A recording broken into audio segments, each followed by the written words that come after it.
Olá, estudantes do terceiro ano, tudo bem com vocês? Professor presencial, turmas aí dos diversos municípios, localidades, Baixo Madeira, bem-vindos para mais uma aula de arte. Eu sou a professora Lidiana da Cruz, estamos aqui novamente com o componente de arte. Vocês tiveram no primeiro ano aulas de arte, porém no segundo ano deram uma descansada, foram estudar lá outros conteúdos, as trilhas, eletiva.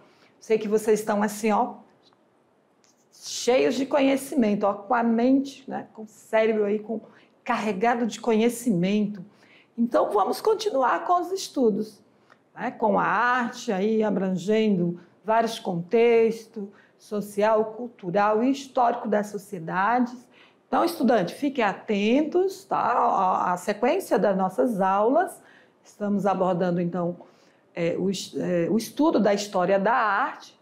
Já vamos para a terceira aula. Isso mesmo, no terceiro ano, como eu já falei para vocês, terceiro ano não deixa de ser uma revisão dos conteúdos que vocês já estudaram, no primeiro ano, porém vamos aprofundar. Então, eu busco aí os estilos, as linguagens da arte nos vários períodos históricos até o momento atual. Nós vamos estudar muito também sobre a arte moderna e a arte contemporânea, certo? Vocês vão compreender o porquê que muda tanto os estilos. Vocês devem fazer essa pergunta, mas por que muda tanto? Há tantas tendências artísticas? Porque a arte está alinhada com as mudanças sociais, culturais.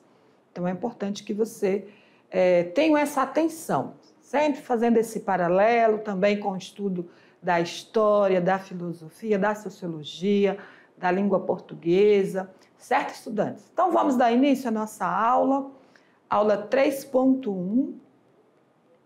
Vamos para a tela. O tema desta aula é Pintura e História. Parte 1, teremos a parte 2.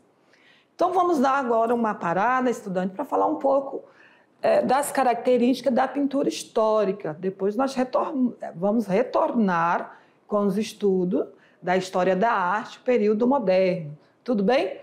Então, vamos lá. Pintura e história. Mas antes, vamos fazer uma conexão com a literatura.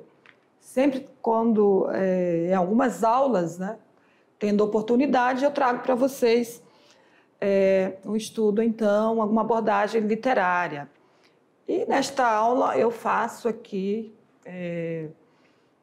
uma breve estudo desse autor, escritor, que é o Drummond de Andrade. Como vocês podem ver aqui a foto, aqui na lateral, a imagem dele.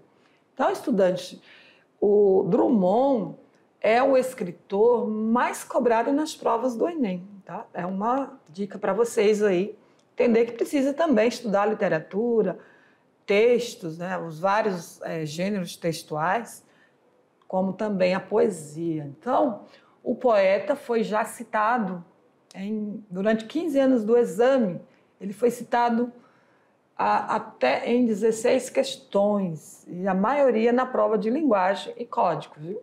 Linguagem e código agora, linguagem e suas tecnologias, Então, quais são as obras, que são mais assim citadas? Também vou apresentar como ela é dividida em 4 fases: fase gaúcha, fase social, fase filosófica e nominal e a fase final, que é a fase de memórias. Então, quando forem estudar os textos de Drummond, é importante buscar identificar qual fase se trata aquele texto.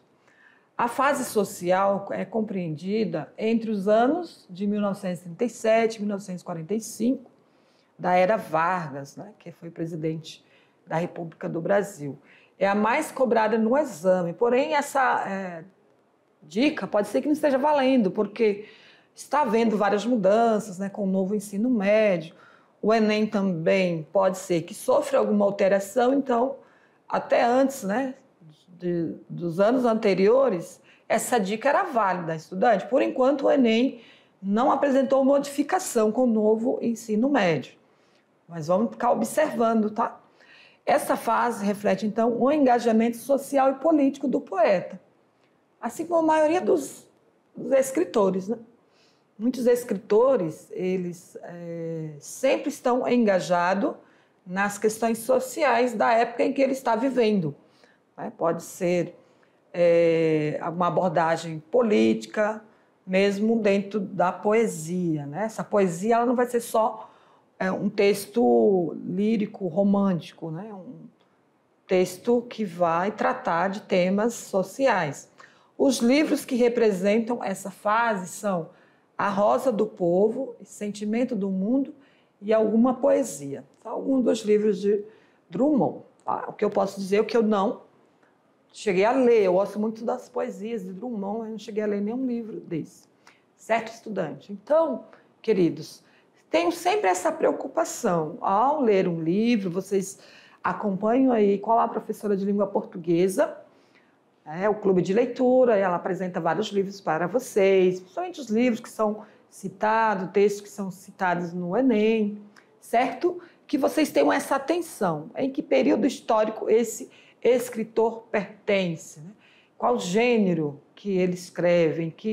Qual é a maneira que ele escreve? Né? Temos várias formas de escrever, não só poético, temos vários gêneros.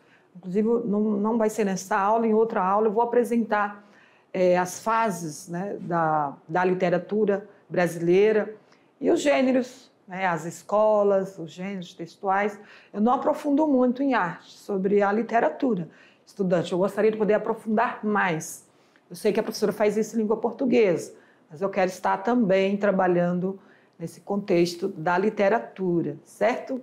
Então, vamos lá. Vamos para a tela. Outra dica é que você seja um leitor, né? Tenha a prática da leitura, porque ler é essencial, né? Para desenvolvimento do conhecimento, da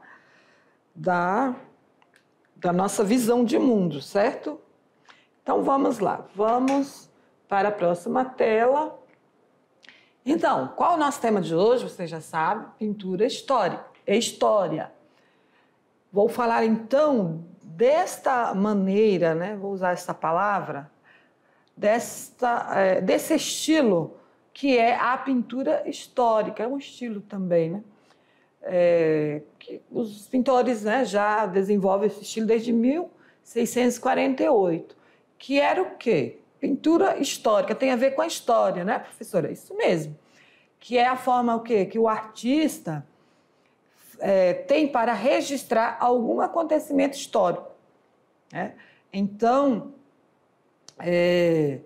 o artista, ele pintando, né, a história, ele também adquire prestígio nas academias de arte, porque não é fácil fazer uma pintura histórica, porque vai ter que dominar as técnicas da pintura, né, de uma composição retratando, muitas vezes, um fato que o artista nem esteve lá, né? Ele vai fazer pesquisa e vai pensar sobre isso. Também vamos falar do neoclassicismo, que é a arte acadêmica. O que significa, professora? Já falamos do neoclassicismo na aula anterior, e vamos abordar aqui que o neoclassicismo é a forma de resgatar os valores estéticos e culturais das civilizações da antiguidade clássica. Então, como vamos tratar da pintura histórica, vamos falar, então, do neoclassicismo. E a missão artística francesa, né, que ocorre desde 1826 no Brasil. Então, vocês vão entender o que foi o movimento da missão artística francesa, que foi estabelecer o ensino oficial das artes plásticas no Brasil, certo? Então, foi a primeira escola de arte e de outras áreas também. Então, influenciando, né, o cenário artístico brasileiro, estabeleceu, então, o ensino acadêmico. Lá em 1826 já tinha ensino acadêmico, professora? Sim, já havia o ensino acadêmico de arte e de outros ofícios. E aqui algumas imagens de artistas desse período aí. Muito bem, então vamos fazer um quiz, uma pergunta. Vamos ver se vocês estão ligados na aula. Eu faço a seguinte pergunta. Essa pergunta Eu já fiz ela para vocês de outra forma, lá no início das primeiras aulas. Então, eu faço a seguinte pergunta. Alguns historiadores afirmam que a história iniciou quando a humanidade inventou a escrita. Nessa perspectiva, o período anterior à criação da escrita é denominado pré-história. Aí eu espero que vocês se recordem das aulas, certo? Ah, professora, mas eu não consigo decorar. O objetivo não é esse. Estudar não é decorar. É claro que a gente precisa usar estratégias para lembrar de algumas questões que foi discutida nas aulas anteriores. Eu sei, estudante, tenho consciência disso, que não é possível lembrar de tudo que nós ensinamos, né? Lembra que eu falei? Ouvir, ver e ouvir, né? A gente aprende ali entre 30%.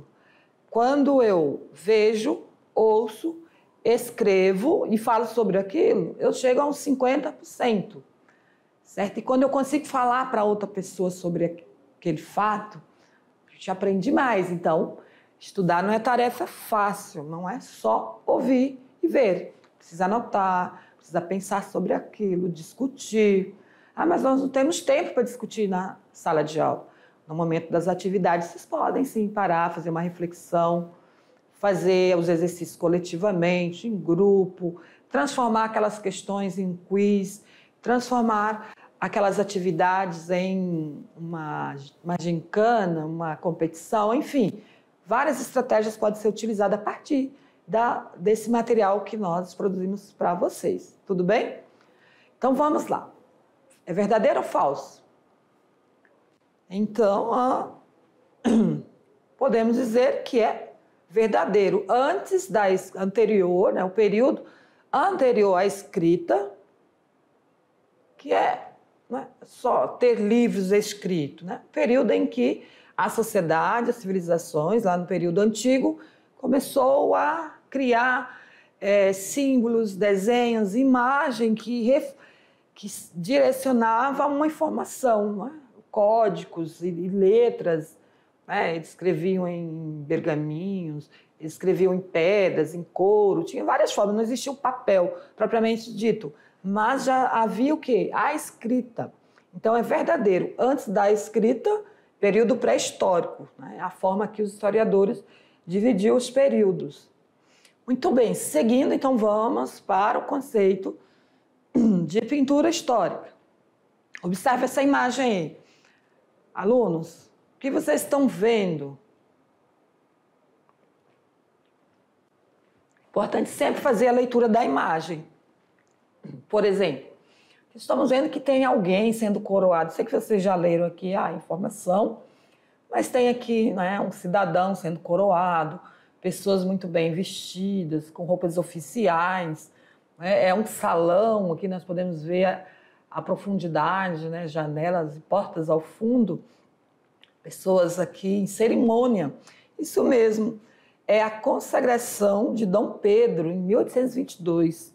Essa obra foi feita por Debré, que foi a versão final da consagração, né? Sagração, acho que está errada essa palavra, consagração. E coroação de Dom Pedro I. E exposta, onde ela está? Exposta no Palácio do Itamaraty, em Brasília. Então, estudante, é uma obra que retrata um fato histórico, não é verdade?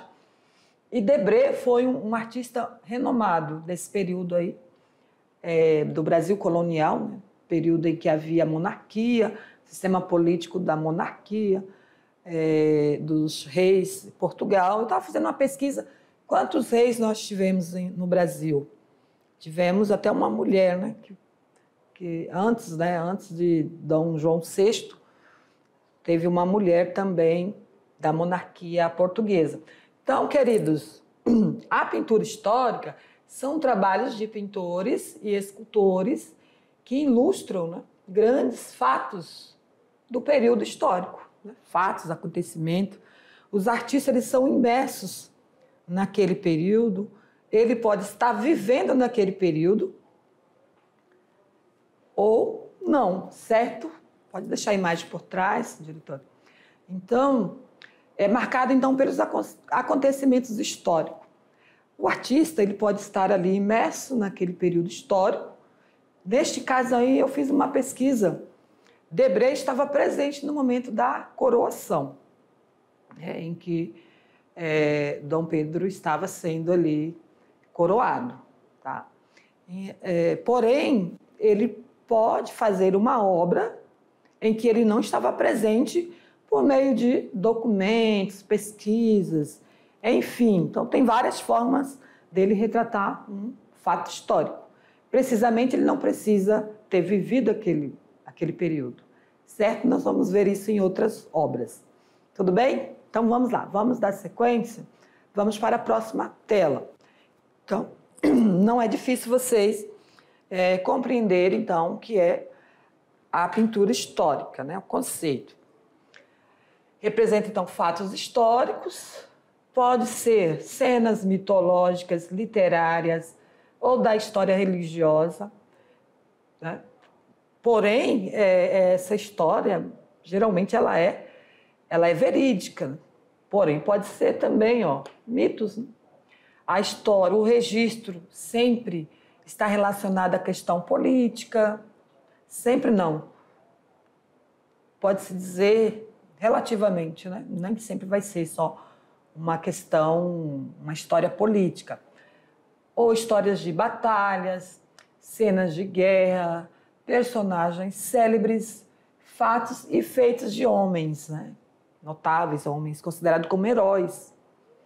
Ela é realizada sob encomenda. Então, pode ser um rei, pode ser ali um presidente, pode ser papa, pode ser alguém muito importante ali no contexto político que vai solicitar, vai encomendar uma obra. Tá? Para ser considerada pintura histórica, ela vai retratar uma dessas temáticas, desculpa, que vocês estão vendo aí na tela. Então, uma outra obra que eu fiquei de dizer para vocês, pode ser que o pintor não esteja ali presente, como esta obra aqui, do imperador Dom Pedro I. Era difícil de ter alguém presente ali que poderia retratar? Vamos supor, Dom Pedro I, porém ele já faleceu, né? Ele esteve presente, não me lembro, não achei nada sobre isso, que ele escreveu, retratou esse período aí, se tem algum documento escrito ainda preservado, né? Porém, esse pintor, Pedro Américo, encontrou registros desta obra. Ela ocorreu às margens do rio Ipiranga, né, foi o momento em que ele declarou a independência do Brasil. Então, é uma pintura histórica que retrata fato. O artista, então, imagina que Dom Pedro estava lá montado em seu cavalo, ao redor, várias, né, pessoas ali que o acompanhavam, da corte. Tem aqui ao lado um casebre, né, uma casa, provavelmente um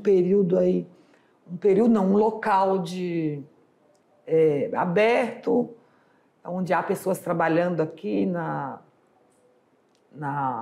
agricultura. Podemos ver aqui ao lado um homem, um trabalhador, carros de boi, cavalos. Então, tem muitas situações ocorrendo aí nesse período e o artista está ali, por meio da leitura dos documentos, fazendo, então, criando esta imagem.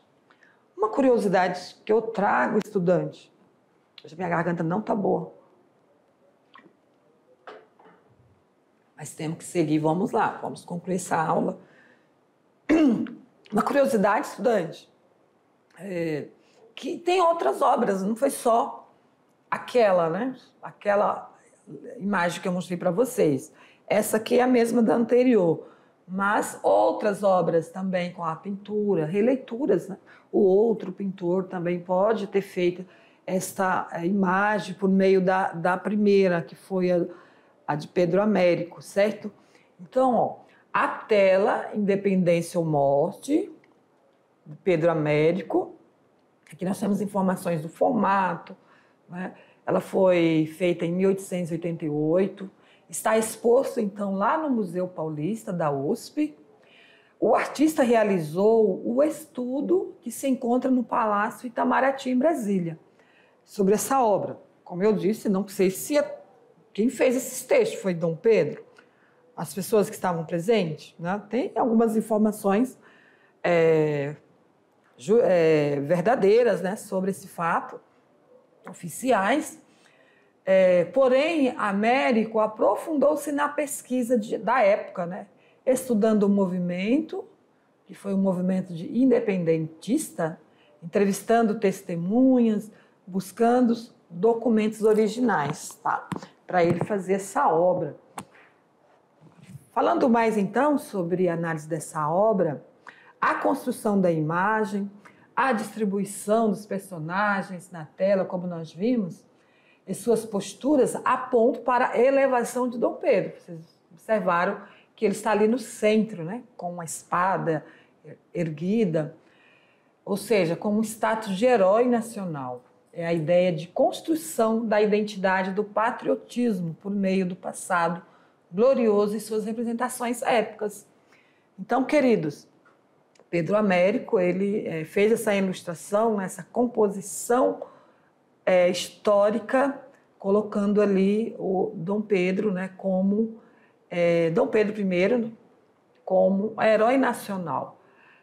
Porém, ambas as telas foram pintadas em Florença, não foram pintadas aqui, onde o artista residia na época. A obra final foi exibida na Academia Real de Belas Artes, daquela cidade. Estava presentes à apresentação e assistiram ao discurso de Pedro Américo, né? O imperador Dom Pedro II e a imperatriz Teresa Cristina e outros monarcas europeus.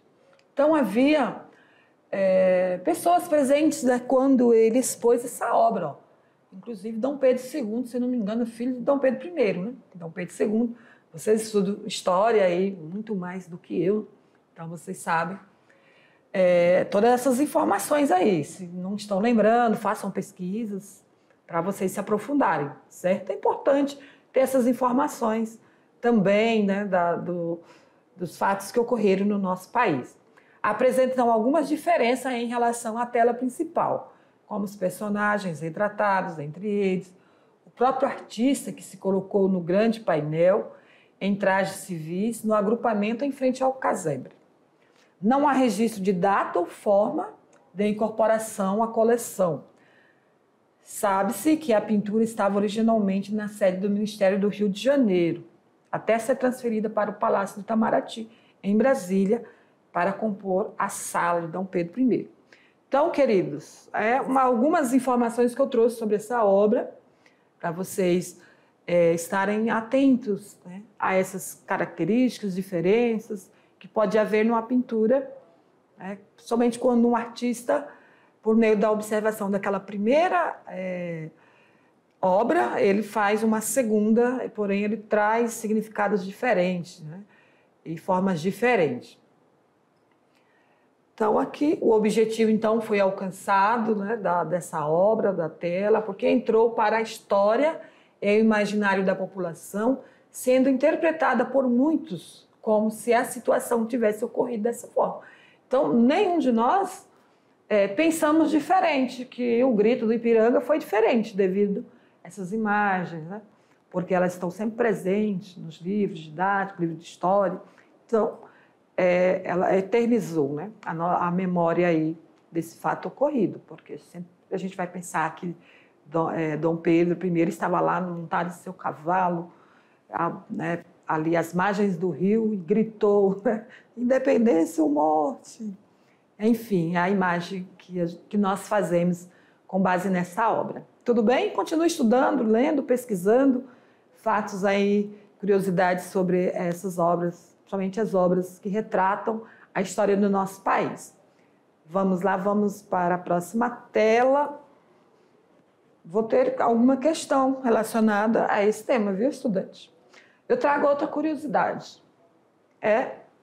Sobre o Museu do Ipiranga, que foi inaugurado em 2022, em São Paulo, ele foi restaurado e modernizado, visando a sua reabertura para as comemorações do bicentenário da independência do Brasil.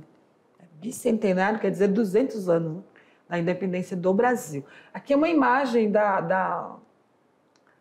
como que ficou, né, a fachada aí à frente do museu. Não é uma imagem gráfica, não é uma imagem original, certo?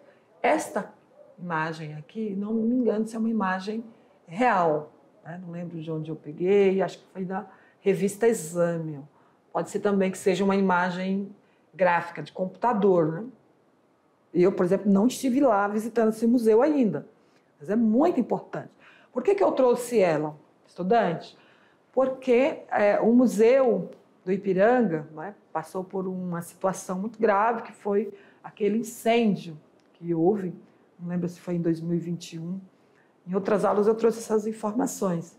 Então, praticamente quase consumiu com todo o acervo que nós tínhamos aqui sobre a história do Brasil, sobre arqueologia, sobre fósseis e muitos artefatos que havia aqui no museu. Então, isso é muito triste, porque a gente perde muito com isso, né? Foram trabalhos de pesquisadores, artefatos, né, que foram coletados, que foram guardados para manter aí a memória histórica do país, e com o fogo isso quase se perdeu totalmente. Conseguiram resgatar alguns materiais, mas isso é muito ruim. Um país precisa conservar ali a sua história, né? Então, é nesse sentido que eu trago para vocês, né, a imagem do museu que foi restaurado, porém nós perdemos muitos materiais de pesquisa, inclusive, né, de pesquisas que ainda podem ser realizadas. Então, com fogo, isso foi destruído, certo? Então, vamos lá, vamos para a tela. E aí fica a curiosidade para vocês pesquisarem mais sobre esse museu, como ele está agora. Tem muitas imagens, tem vídeos interessantes sobre esse novo, né, formato, essa nova organização do museu. Uma outra pintura histórica, para vocês entenderem que nem sempre o artista vai estar ali presente, que é o fato dessa obra aqui. A carta foi feita por meio da carta de Pero Vaz de Caminha. O artista, ele foi Victor Meireles, artista brasileiro, que pintou ali o momento da missa, né? A primeira missa no Brasil, que é o título dessa obra. Documento iconográfico para conferir uma ideia positiva do contato entre portugueses e indígenas. Então, é interessante observar a imagem que nós estamos vendo aqui. Padre, né? 2 padres aqui fazendo de frente para a cruz, estavam ali fazendo a missa, e várias pessoas ao redor. Nós temos, como por exemplo, os povos indígenas do período colonial, aqui observando, um aqui em cima de uma árvore, outros aqui ao redor aqui do padre, observando assim pacificamente. Será que foi assim? É o que Pedro, né, o que Victor Meireles registrou por meio, né, da carta de Vaz de Caminha, né, que é uma carta, ele veio junto com a comitiva, né, de Portugal, então ele foi registrando o que acontecia. Então, o artista fez ali, levantou hipótese que foi assim. Né, as pessoas estavam mais ou menos nessa posição aí, pacificamente, observando. Será que eles estavam entendendo a língua dos padres, né, dos portugueses? Enfim, será que eram só os povos indígenas que estavam aqui? Havia várias etnias, ou são pessoas da mesma etnia? Então, várias hipóteses podemos levantar, de que talvez não seja muito bem assim, né? Mas, enfim,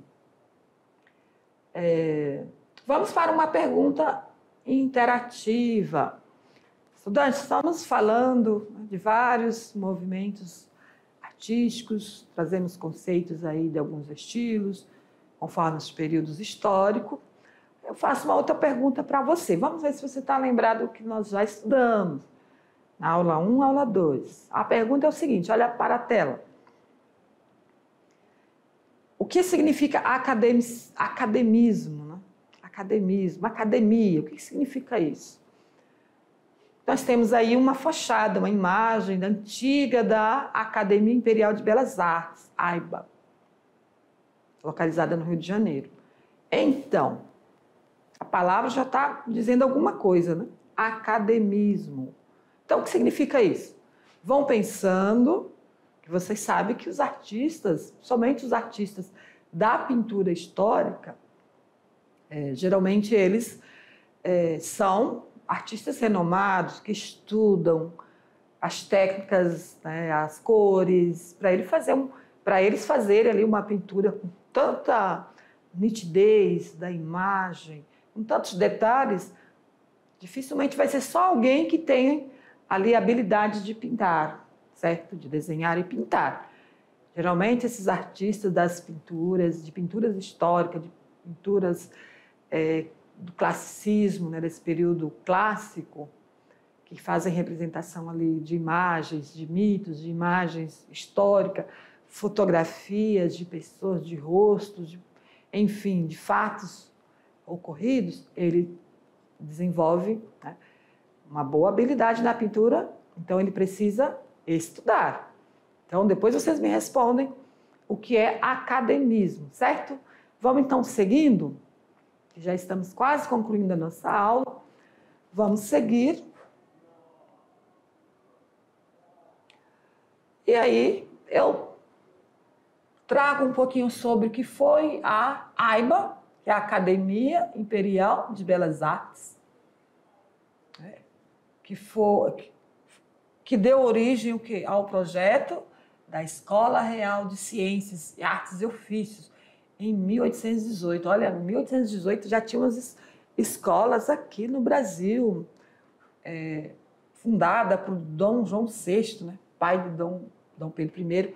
Porém, estudante, a foto desse bonitão aqui, ó, a pose dele está muito bonita, né? A pose, a roupa aí de rei, o artista conseguiu aí pintar aí os detalhes da roupa dele, da postura dele, né?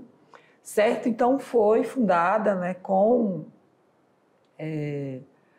interesse de Dom João VI. O projeto inicial foi a criação esteve relacionada não só às artes, mas também aos estudos das ciências naturais, físicas e exatas, voltada para o desenvolvimento do reino. Os professores da academia eram, em maioria, do grupo que ficaria conhecido como Missão Francesa. Sobre a Missão Francesa, provavelmente nós vamos falar na próxima aula, certo? Então, estudantes, AIBA, vocês já entenderam o que é, né? Foi uma escola de artes, também de ciências naturais, físicas e exatas, criada lá em 1816.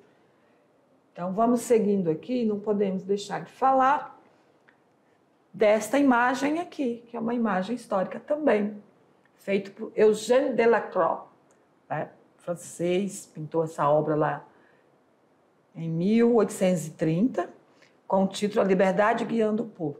Vocês já conhecem essa obra, já trouxe ela em outra aula. Enviei também um material sobre análise dessa obra, que tem muitos detalhes, né? Tem muitos detalhes. O que significa, mulher? Quando você observa essa obra no primeiro momento, a gente fica sem entender o que essa mulher aí seminua, com uma bandeira ao redor de várias pessoas ali com armas, caídas no chão, parece que não faz sentido nenhum, não é verdade? Mas quando fazemos a pesquisa sobre o que retratou essa obra, né, foi feito, inclusive ele não estava lá nesse período, viu? Ele era em favor do movimento, né, da Revolução Francesa, ele teve informações de onde ele estava, ele teve informações, provavelmente saiu no jornal, na época já havia jornal, sobre como foi aí essa revolução, como que aconteceu. Então ele imaginou ali as pessoas, né, armadas, lutando, corpos jogados ao chão, também havia crianças lutando com armas, era a burguesia junto junto com as pessoas, né, a grande massa, né, as pessoas também de classe baixa, como os burgueses de classe média, todos em favor para derrubar, né, o rei da época que tinha uma política muito severa contra as pessoas.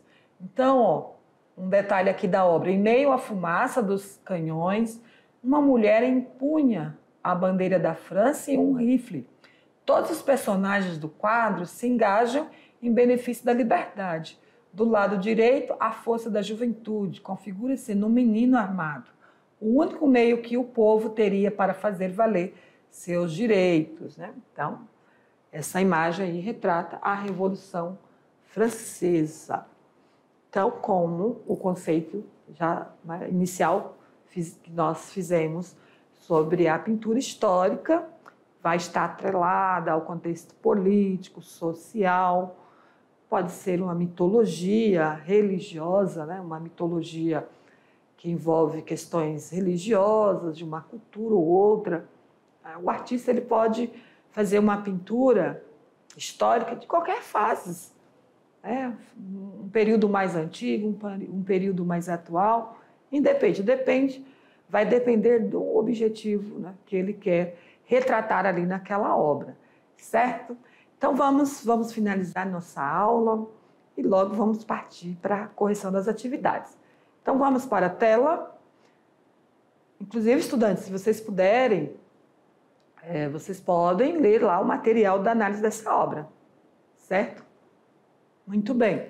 Vocês têm esse material, tem outra aula que eu trago análise desta obra. É muita informação, não dá para estar, né, toda a aula falando, porque eu sempre, quando já trago uma obra, algo sobre ela, eu continuo, às vezes, trazendo ela nas aulas, que daí vocês já conhecem, né? Só lembrando que ao lado temos a imagem aí, né? A fotografia, que é a pintura. Nesse período ainda não havia, talvez, o registro da máquina fotográfica, né?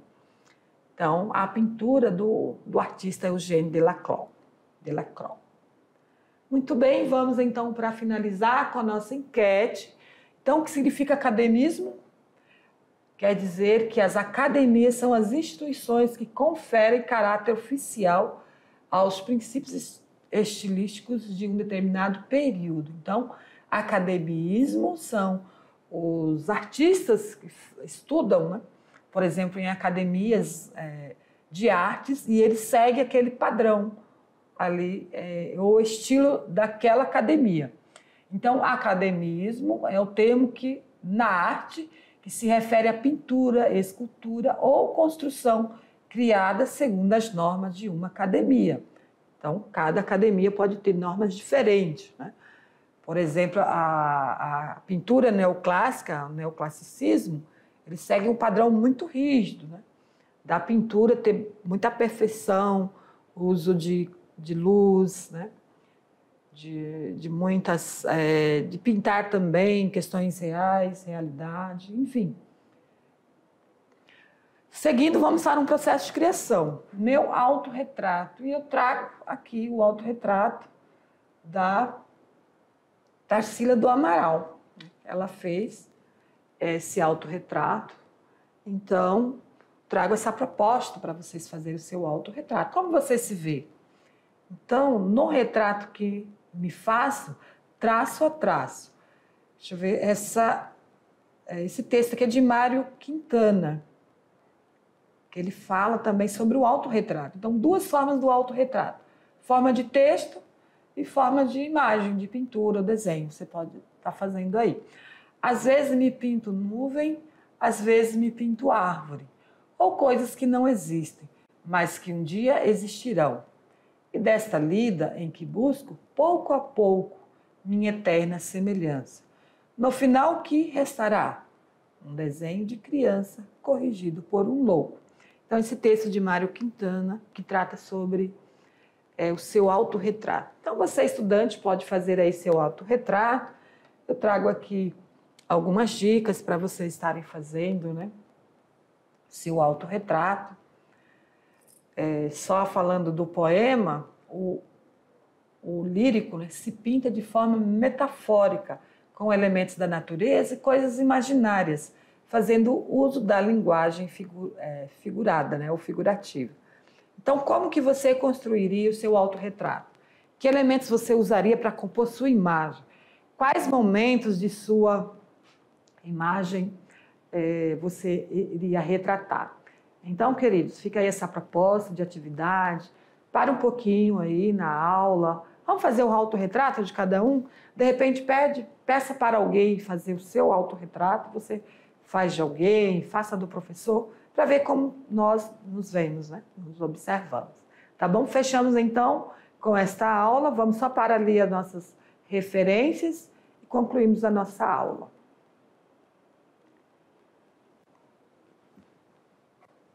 Essas são as nossas referências e aguardo vocês na próxima aula. Tchau, tchau.